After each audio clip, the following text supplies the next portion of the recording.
Ma mission TV, le miroir du monde. Bah là, le commissionnaire.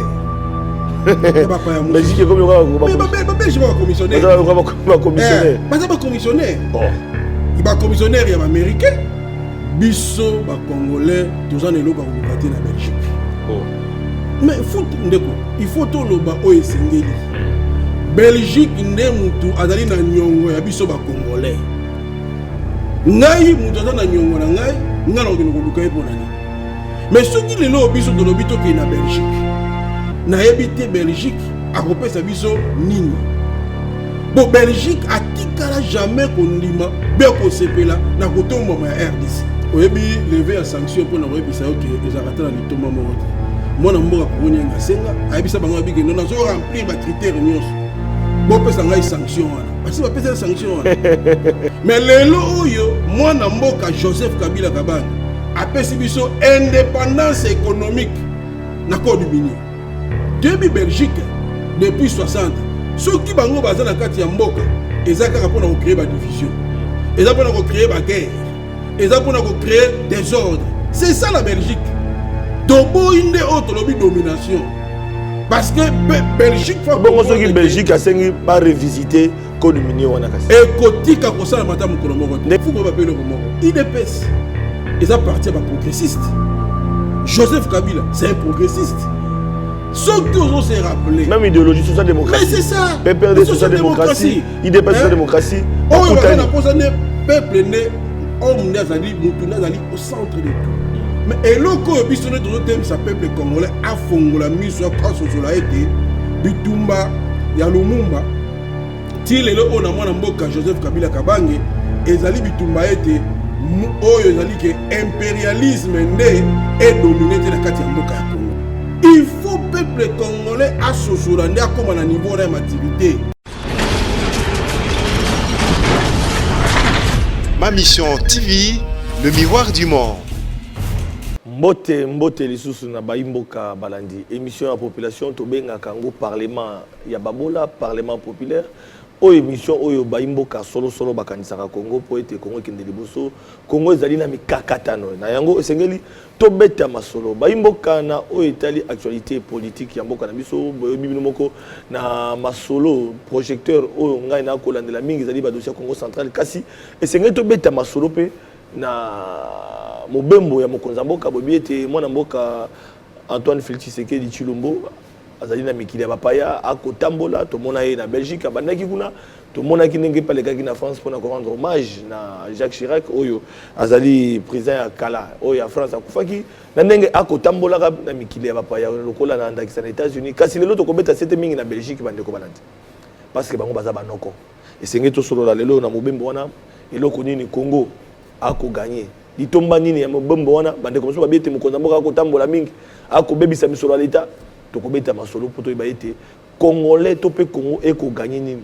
na mibembo nyonso mokonza mboka akosala na yango toyambi pona bino oyo tomesana koyamba memi kolebele abunga akima tokutuna pe akima etandoike pona nini po ete bango ba ko benga ba kabiliste ba nationaliste mais lokola mokonza mboka akala ndeko Joseph Kabila za so ne bonga te ye pa bunga kana alembi bitumba yango tokotuna pe bitunda tolobaki te sengi to kundola ye tozongisi mwana mboka aromukula oyo bomesana kolanda ye kotelemela ba impérialiste kotelemela bande kona libanda ya mboka mindele bakoluka Kongo kende liboso te bango babi bango nde ba kabiliste azali secrétaire général adjoint sur na botanité ya api abenga bango ba paysan oyo kamamaka na autorité morale to pe président na bango oyo na kotanga kombo atembe bino moko boyebi mingi ya lo bakata ultra kabiliste donc ye Kabila na makila mwana mboka mbote ndeko Flavien introduction ngele kay mulai bande ko sibalandi lelo yo boni santé ya api non wako ya kopanzana boko okana sute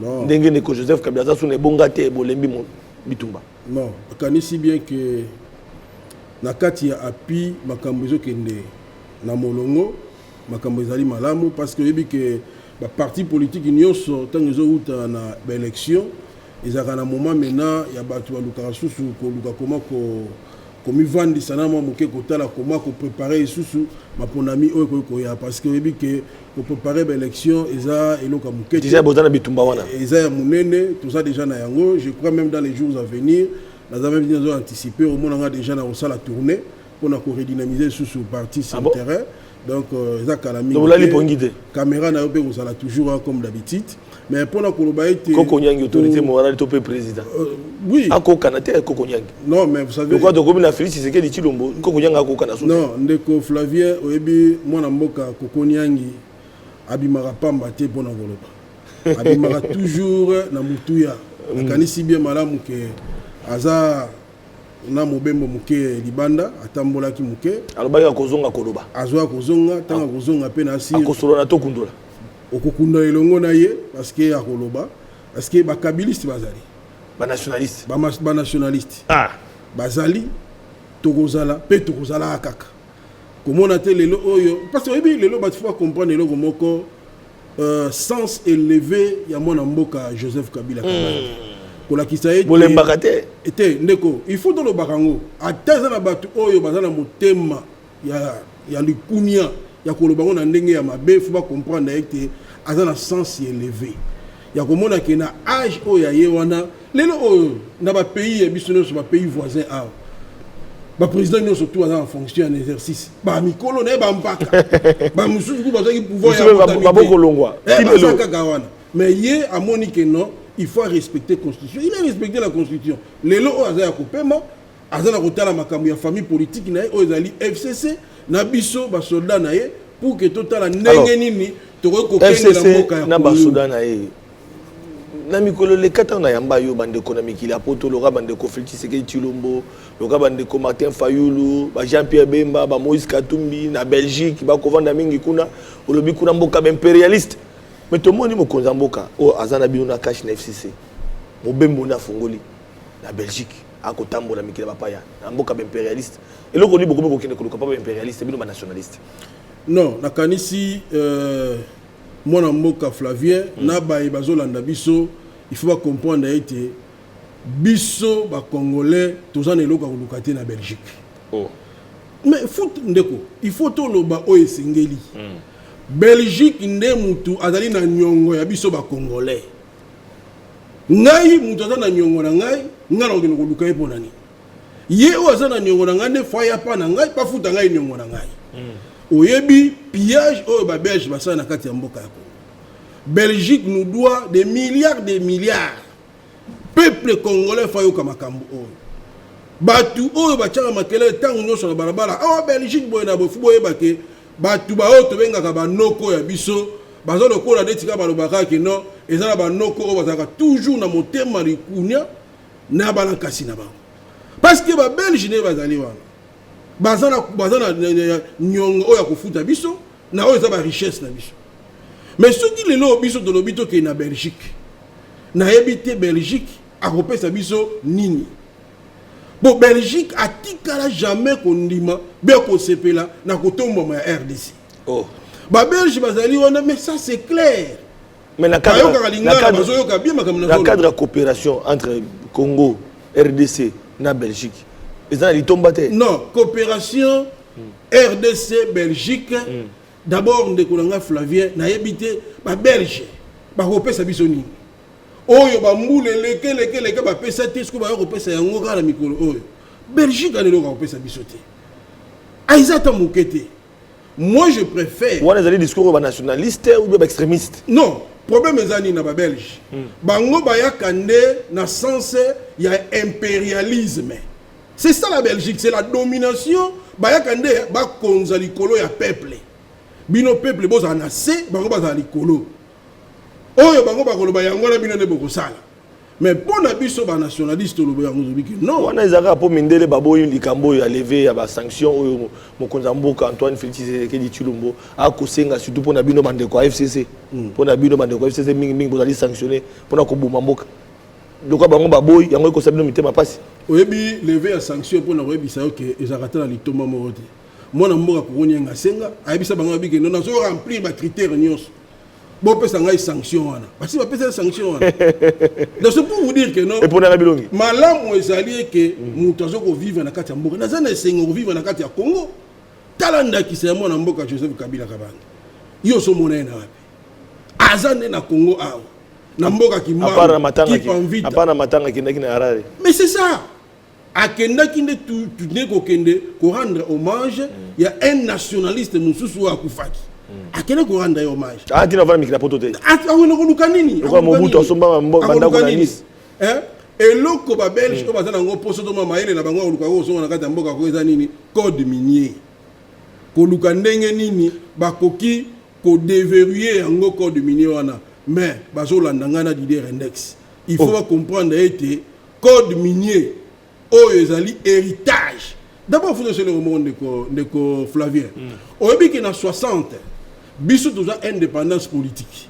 mais indépendance économique toujours yango te mais lelo oyo mwana mboka Joseph Kabila Kabanga apesi biso indépendance économique na code minier likamanga code minier ba mama bipupula ba kolanda yo ba chege ba chayer ba oyo balanda ke mission parce que mission za babola ba débrouillard to benga ba débrouillard o ba bundaka na tongo koteka mwa mai koteka ta mwa likasu kolekata na bekala koteka mwa mondongo ba kolanda yo code minier ba mama bipupula batata wana bilenge wana ba kolanda yo code minier ngo za kanini po ba ne connaissance ba comprendre oh ndeko Joseph Kabila sungi biso na code minier ateme impérialiste discours na bino nationaliste koko nyengi koloba yango vous allez ebele bolo balika mona eloko ndeko Kabila sali na code minier nakanisi bien malamu ya mutuye kozala ke mikolo koya to fongola ngosi ko ata limbola kasi code minier ngo ngani keza kake ba tufu ba sosola ndenge lobi ba mabi popula ba ndeko Kabila héritage ya code minier ezali héritage de bengi ya code minier ezali nkita oya biso ya mboka Congo c'est-à-dire ba minéraux oya biso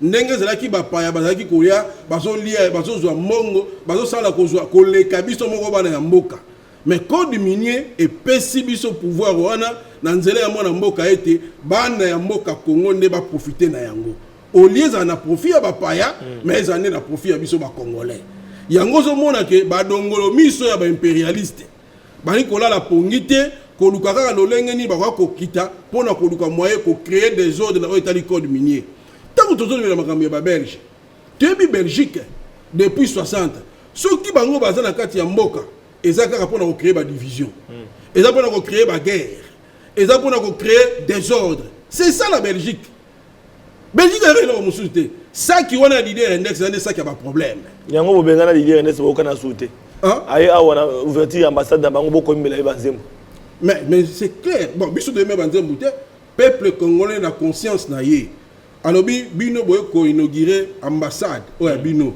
mais bo pesa biso na nzota Lumumba excuse ba sengi nzota Lumumba bo pesa biso nzota Lumumba c'est ça mais yango na Belgique azana makambo ebele oyo fa devoir biso ba congolais yango to kosenga na bana ya mboka ya Congo coopération avec la Belgique comme mokonzi ya mboka nde akei kosala yango to kosenga ka eloko moko coopération wana fait la coopération ndenge balobanga na lopoto win-win coopération gagnant-gagnant c'est-à-dire peuple congolais a zui yo pe belge ozui mais okolekela nde congolais te donc mais domination toboyi nde autre lobby domination parce que Belgique fa bon so ki Belgique a sengi ba revisiter code minier wana kasi e kotika ko sala mata mukolo moko te ndenge Joseph Kabila mema yango babite Joseph Kabila mema likolo e kita moke jamais pour l'intérêt ba congolais tala gratuité enseignement o bino bo pesa na ba congolais te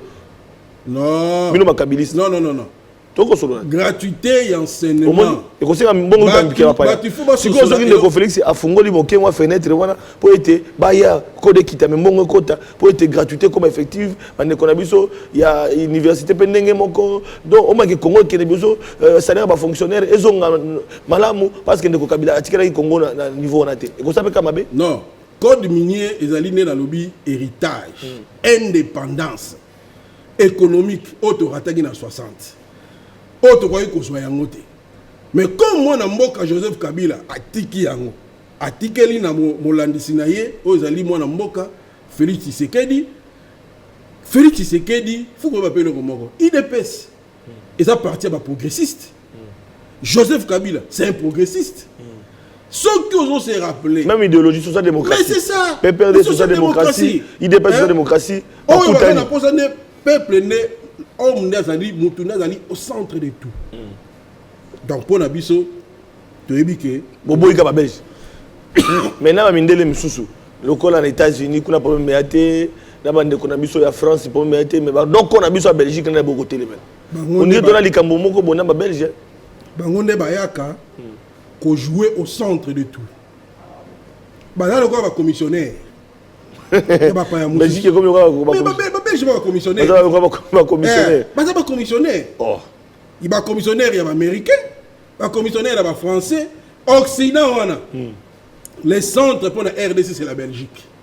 Il y a un Monique. Belgique n'a pas bango te. Vous n'avez pas n'a pas coloniser bango. Bango va commissionnaire. Il y a un monde de biso de lobby. Coopération na ba union sur de ça to koyoka na bango. Biso na mboka Congo. Congolais d'abord c'est un peuple hospitalier. To ya makabatu nyos to za malamu. Mais eloko biso ne to temi sa peuple congolais afongola miso asosola été bitumba ya Lumumba. Ti lelo ona mwana mboka Joseph Kabila Kabange ezali bitumba été oyo ezali ke impérialisme ne est dominé te la kati ya mboka ya Congo. Bande ko so na ndeko Flavien na mituna wana moko tuninga bindeko Flavien. Soki mindele to ba belge ba kobo ya likambo ya code minier oyo. Po ete ba monaki ete misolo na bande ko profiter na ba individu mais na Congo te. Non, na ba régime eleki. Non, moi ko bana na Mobutu. Misolo ko kotana na poche ya ba individu ba ko somba bandako na mikila poto. Ba ko balaka basi ndenge balingi. Ba ko sombelaka basi bandako et ko continuer ti lelo. Yango minde babité ceux qui ko profiter na mboka Congo to kondima mais ceux qui dali ko profiter na ba dirigeant ya Congo to ko boya yo lo biboni moi na mboka Flavien lelo oyo na mboka ya Congo oyo ezali misale ko sala mapote mboka kende liboso biso toza d'accord na yango oyo nyonso ko kena nzela ya mabe to ko tele melango mais exactement ba belge ba ko pesa biso leso RDC et sa province il y a Belgique. Ça c'est clair. Il faut peuple congolais à Sosolande comme à niveau de maturité. Il y a qu'on comprendre que les Belges va dominer biso. On rappelle un discours il y a mon Mboka Joseph Kabila na ile konaye tango na Nations Unies koloba ete aboye ingérence akena na Belgique pa biso bango aboye ingérence. Donc avant abengisi ba diplomate nyonso avant disi bango aboye ingérence. Ingérence wana ya mindele on a besoin misolo na bango. Le col à budget n'a bien 7 milliards, beaucoup proposé, ceux qui 7 milliards. Tout le monde qui m'a tata 8 milliards. De budget aux alliés sociaux, antisocial, tout comprendre pour budget ma tata à l'époque, l'équipe d'un budget où il y a Kamba. Et qu'on les canne. Ceux qui m'ont dit le bâtiment le beau côté pour nous construire Gabino. On a besoin de solo. Bon, on a si bien que. Il y a une parenthèse. Est-ce que j'ai le temps de la Belgique, coopération entre Nabapaya. Au monde, il y a un mot cannabis. C'est question seulement que Bissomoko. Tous en a d'abord na bolingo mboka. Bolingo na mboka. Bolingo na mboka. Patriotisme. C'est ça le patriotisme. To lingana na mboka wana. Avant yo moko mi linga mais lingana na mboka Congo. C'est-à-dire ce qu'on lingi mboka ya Congo au conseil landé Congo pour que Congo là quoi se retrouver. Yango posa na biso ezali ete na nzela wana biso ba congolais to lingana na mboka na biso. Bolingo ndeleka. Le reste wana ko ya la sima. Mboka na biso na misolo. Otokogi ko mobiliser pour que budget pesa ya malunga to compter quand na bapayati mais to boité mboka nyoso to zo mon États-Unis parce que nous mbongo na Asie to zo mon bango ba américain c'est pour vous dire que coopération entre États et Zamabete coopération Zamabete mais coopération gagnant Congo a gagné et nous connaissons un pourcentage des gens gagnant tout ça, on a posé la coopération, lipa yangai moko, mais est-ce que c'est possible, siècle qui tu vivant, tu allais coloniser, mindele bango na bango se coloniser, donc tu pour na été la puissance occidentale, ils allaient toujours pour na combattre, tout ça dans monde d'intérêt. Au banzi ya solo président qui kobanane na Congo. Mindele koyoka mawa ba congolais parce que Belgique tena ba TV beaucoup tandalo beaucoup kuna on a besoin basunga bino na misolo na ngambo muso pesa ba bailler des fonds ba investisseurs ba beaucoup tellement na ba gouverner pour na koluka musolo mikolebele mokonza mboka osa libanda pona koluka neni Congo ke liboso et pas mindele wana yo banzi penza te coopération gagnant solo et ko salema coopération gagnant C'est impossible. Lelo oso olandaki même discours ya mwana mboka ya président de la République Félix Tshisekedi na Nations Unies alobaki yango toza na cobalt. Oui, mais toza pe na pour ça il y a industrialisation. Vous comprenez? Ça c'est un discours c'est ça le discours progressiste. C'est-à-dire industrialisation ce que ça et ben industrie na kati ya mboka eza libanda et ya awa bo ça il a rangonde awa pour que le congolais azwa musala. C'est ça un chef de l'état ou azana souci ya population. La Chine c'est ça souci na nation de yango wana Chine nyonso kuna kolobaka ka teke no bango biso to na posa na bango d'ailleurs o le biso na posa na bango po ya bango balukaka ezande awa bango ne fuba ya awa même le makambo ya forêt lelo oyo biso tozali deuxième poumon. Mais tu sais, on dit Maloba. Deuxième poumon. Non, c'est question seulement que tu es sérieux. Au lieu même de bilo oh non, sommet moko boy pour na bilo réchauffement climatique tout ça et ça la moka tele bilo kona foya kande awa. Po biso ne lelo onde tozane na makambo wana nde zamba nde zakati na biso. Biso ne tozo batela nde mokili. Comme tozo batela mokili, sérieux kaka ezala okomona ke non makambo na seke nango ndenge moya malunga. Et là, vous avez importé Zali, gouvernement Sika, topé sa bango chance wana, bazalande ba. Mais na budget ni. Mais c'est ça. Est-ce que budget est social ou antisocial? Budget, bon, at mon konzi mon côté le oyo a commis à la antisocial vis-à-vis à peuple jamais. Même le premier ministre il l'ont na gouvernement. Mais l'obi baloba qui gouvernement ya matata gouvernement ya Mozito à l'époque. Nandeko Joseph Kabila est antisocial. Mais les lois sont bonga au bataille est antisocial. Mais peuple congolais peut à côté là. Di bumunae salaire à fonctionnaire, salaire y a ba enseignant, salaire à ba médecin. Ba enseignant au moins l'école catholique, ba mandi ba grève. Pour na koloba été passe na passe. Parce que bandeko bazwa ki bazaki opposition. Oh to banaka comme la lacrymogène. Bazu pouvoir. Si que les budget wana, si congolais à côté là. To critiquer le budget ndeko Kabila. Les lois ndeko Félix. Comme social, tu es antisocial. Pour te montrer que c'est y a matata mponyo. Non, oyebi, na on a lobby, au moni ndenge zalaka, surtout dans la match équipe nationale na kubet, na moto supporter, commentaire. Mutunyo surtout quoi. Fala kati la kuna beta boy na bobacha. Joueur na zama ele. Azazo ba ayebe le komoko. Oza wapi, oza libanda. Tango côté na kati ya terrain et comme réalité Joseph Kabila comme on a makambo. Donc et là on dit ça mutuye zali Moutounio se fait comprendre que oui, lingana mboka na yo, bolinga mboka kaizala. Les tout retourne, il y a amour, il y a mboka, c'est le patriotisme. Totika komi bomana biso na biso. To pesa ozo ça la chance, to pesi maboko na gouvernement na to ke liboso pour que bonheur wana izonge na biso, mais to litene contre impérialisme. Ah, voilà bandeko balandi. Yango na loba ifala na benga haro mukula. Jean-Calvin Bouesso zawapi? Jean-Calvin Bouesso. Oh, nationaliste, Kabila, patriotisme, oh boy. Mais les autres, comme on a sous Jean Calvin, et puis mon collabungaka, yo po bungaka na yo. Mais tu habites ceux qui bolent les bitumbango, il y a un nationaliste Kabila. Pour les lobes, vendre des bidons la touche de. Pas de touche. Non, auto y a manga, il y a pas même un mois. Tu as tout le monde. Voilà, Bandeko Balandi, mais ça, il y a Bandeko Nanga, il y a nationaliste. Pour la couper, Tamasolo, Yamboka, Bango, Bazaba, ultra kabiliste, Kabila, Molara, la Makila, Wana, le Bango, Koko, Nyangi. Voilà bandeko balandi masolo ya population masolo babola soki bituna tuna ekité tuna bituna etungisa ki bino bandeko bolimbisa nga kasi la bituna population parce que ozali parlement babola émission babola ndeko aro mukula to komi na suka émission to bandi na mikolo ya to koyamba yo poko elamu na babota na bilo bandeko balandi to kutana lobi na masolo ya sika atondo.